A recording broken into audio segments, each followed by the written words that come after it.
One of the distinctive elements of In Utero, in my opinion, is the raspiness of Kurt's voice. Like, I mean, he screams on all the records, but I really find with Bleach and In Utero in particular, he's really letting loose.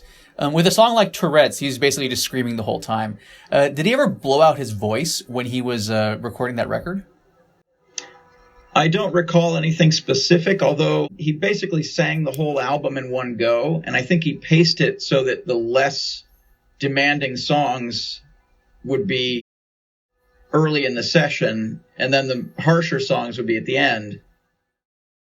And then I do recall him coming in the next day and revisiting a couple of those songs, either redoing parts or whole chunks of songs. The first song you guys did was Serve the Servants. Did you get any of the arrangements for the music before you started recording, or was everything just you get there and for the first time you're hearing these songs? They had sent me Rio demo, which was a demo tape that they had made in Rio de Janeiro that had most of the songs from the session and a few loose jams. The arrangements were all pretty worked out, and Kurt had ideas about, for each song, he had little extra bits that he wanted to do, either a second guitar or a contrasting part he wanted to add that wasn't necessarily structural, but there would be like, okay, well, we get to this bit, it's going to be a second guitar that's going to take over or going to join. And there wasn't not a lot of it was extemporaneous.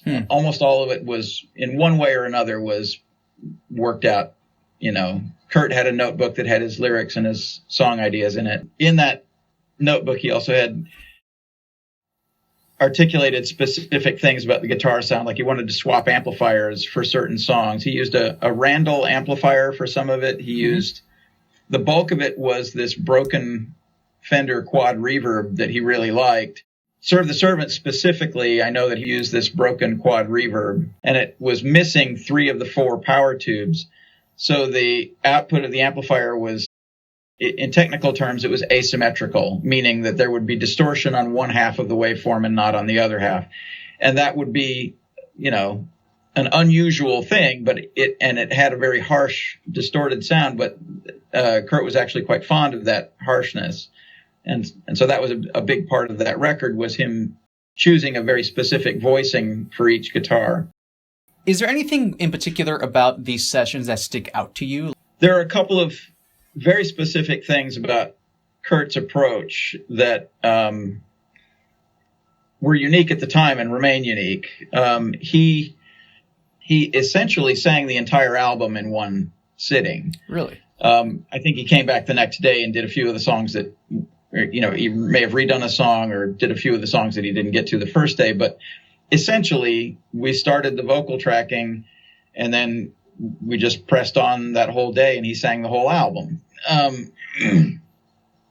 That by itself is pretty unusual. His approach to singing was that while he was singing, he always wanted to be playing an instrument of some kind. In the beginning, he had this percussion instrument called a rain stick that he was toying with while he was doing the vocals. Mm-hmm. And it made this, brutal rattling sound that was picking up in the vocal microphones.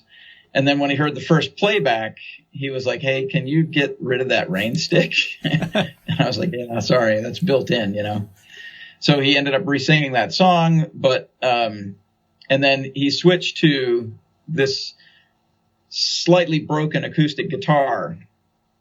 He had this acoustic guitar that had a cracked top and had very old, very dead strings, and he would just strum along quietly while he was preparing to sing the song. And there are a couple of songs where you can hear this acoustic guitar sort of accompanying the quiet bits of the verse. And that wasn't a separate recording of an acoustic guitar. That was just the acoustic guitar he was carrying in his lap that he was using as a sort of a rhythmic confidence item during the singing. And so that acoustic guitar was a byproduct of his method of recording the vocals. I felt like he was being very square and very open with me during the session. Like he would tell me what he liked and what he didn't like, and I believed him, and He would tell me what his aesthetic inspirations were for certain things. Hey guys, thanks for watching. If you like this interview I did with Steve Albini, make sure to subscribe for more because there is a lot more to come. All the interviews on this channel are original. I'm the one conducting all of them and editing all the videos together. So if you do want to support me, in all sincerity, the best way to do so is simply to subscribe. Thanks for watching.